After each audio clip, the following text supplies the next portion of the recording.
लग्नाचे दागिने म्हणजे श्रीमंत पेशवाई दागिने. नाशिकचे सुप्रसिद्ध सराफ मयूर अलंकार सराफ. ताज्या बातम्यांसाठी नाशिक न्यूजच्या YouTube चॅनलला सबस्क्राईब करा आणि बेल आयकॉनला प्रेस करा. भावली धरण परिसरात पर्यटकांवर झालेल्या धक्कादायक हल्ल्याप्रकरणी नाशिक पोलिसांनी मोठी कारवाई केली आहे. या प्रकरणात तब्बल 9 संशयित आरोपींना ताब्यात घेण्यात आलं असून गंभीर कलमांखाली गुन्हे दाखल करण्यात आले आहेत. इगतपुरी तालुक्यातील भावली धरण परिसरात 12 जुलै रोजी घडलेल्या हल्ल्याच्या घटनेनं संपूर्ण नाशिक हादरलं होतं. पर्यटनासाठी गेलेल्या कुटुंबावर झालेल्या या हल्ल्यानंतर पोलिसांनी तातडीने तपासाची चक्र फिरवली. सीसीटीव्ही फुटेज, व्हिडिओ आणि तांत्रिक विश्लेषणाच्या आधारे या प्रकरणाचा उलगडा करण्यात आलाय आणि आतापर्यंत 9 संशयित आरोपींना पोलिसांनी ताब्यात घेतलंय. या प्रकरणात महिला विनयभंग, हल्ला, गाडीची काच फोडणे आणि खुनाचा प्रयत्न अशा गंभीर कलमांखाली गुन्हा दाखल करण्यात आलाय. प्राथमिक माहितीनुसार एका व्यक्तीनं शिट्टी वाजवल्यानं वादाची सुरुवात झाली आणि त्यानंतर संतप्त आरोपींनी तब्बल 7 ते 8 किलोमीटरपर्यंत पाठलाग करत हल्ला केल्याचं समोर आलंय.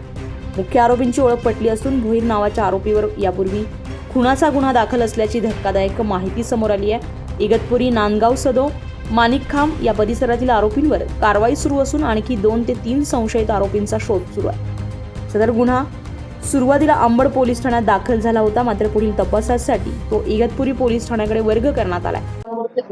12 तारखेला इव्हिनिंगच्या दरम्यान जी बाहुली डॅम परिसरामध्ये इगतपुरी पोलीस स्टेशनच्या हद्दीमध्ये जी घटना घडलेली होती, ज्या घटनेमध्ये महिलेवरती हात उगारणे, त्याचबरोबर विनयभंगाची घटना, त्याचबरोबर त्यांनी दिलेल्या तक्रारी अनुषंगानं ज्या ज्या गोष्टी आहेत त्या अनुषंगानं योग्य जो गुन्हा आपल्याकडे दाखल करण्यात आलेला आहे, त्याच्यामध्ये त्यांची मोबाईल असेल त्याच्या अनुषंगानं, त्याचबरोबर इतर त्यांची गाडीची जी काच आहे त्या गाडीच्या काच वेगवेगळ्या ठिकाणी अशा प्रकारचे स्टिक्स मारून फोडणे, त्याचबरोबर दगड मारून फोडणे, त्यांच्यावरती हमला करणे, अशा अनुषंगानं आपण जे आहे ते अटेम्प्ट टू मर्डर, त्याचबरोबर इतर डेकॉयटी, अशा प्रकारची वेगवेगळी जी गंभीर कलम आहेत, अशा प्रकारची सगळी गंभीर कलम या ठिकाणी आपण लावून गुन्हा दाखल करण्यात आलेला आहे.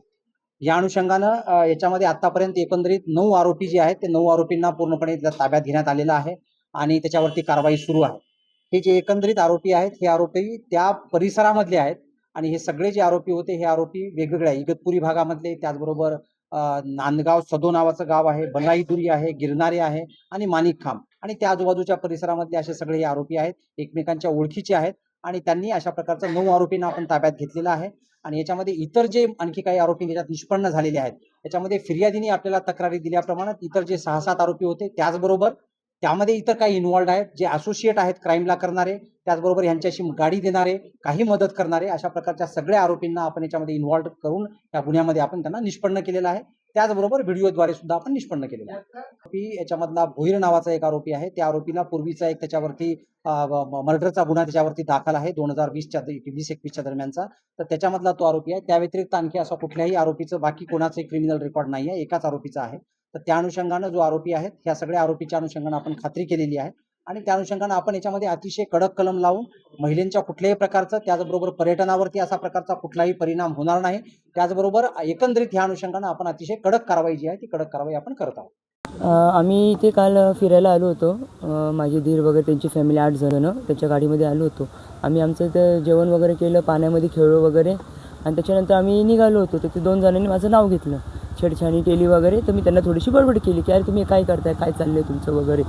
तर मग माझे मिस्टर मागून येत होते, तर त्यांना काही लक्षात नाही आलं, पण माझे मिस्टर पण त्यांना बोलले अरे दादा तुला काही कळतं का, बायकांची छेडछाड करतो, पब्लिक प्लेस आहे. तर त्यांनी शिव्यागाळ केली त्या दोघांनी वगैरे, असं म्हणजे हात म्हणजे असं थोडंसं माझ्या अंगावर धावून आले, पण मी थोडी मागे झाले. मग मी पण एकदम त्यांना थोडंसं बोलले. नंतर ते दोघं पळून गेले, त्यांना आम्ही हे केलं. त्याच्यानंतर तिथं गाडी उभी होती, एक टेम्पो, तिथं ते खाऊ वगैरे विकत होते, तिथं 8-10 मुलं होते, ते आमच्या अंगावर आले. तर का म्हणे काय झालं, आमच्या माणसाला तुम्ही का मारता. अरे म्हणे तुझा काय संबंध, म्हटलं भाऊ आम्ही या दोघांना बोललो ते निघून गेले, तू का नाही आमचे माणूस मग तो शिवीगाळ करायला लागला. मग आमचे पण लोकांनी थोडीशी शिवीगाळ केली वगैरे, थोडीशी नॉर्मली आपली हातापायी वगैरे असं मग तेवढी झाली. मग तिथून आम्ही म्हटलं चल जाऊन दे, सोडून दे बाबा दादा, सोड असं करत आम्ही पूर्ण मिटवलो. त्याच्यानंतर पण आम्ही निघालो, सोडून द्या म्हटलं चला.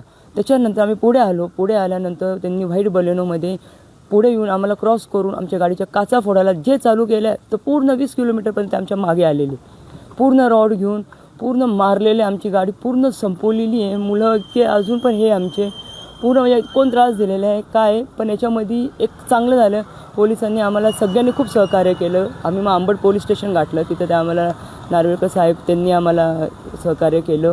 आपल्या इथले इगतपुरीचे बळक साहेब आहे त्यांनी सहकार्य केलं, आणि आपल्या त्या मॅडम SP विमल मॅडम त्यांनी पण खूप सहकार्य केलेले आहे. आणि पोलिसांच्या बाबतीत बेफिकर राहा, कोणीच एका शब्द काही बोलू नका, त्यांनी आम्हाला खूप सहकार्य केलेले.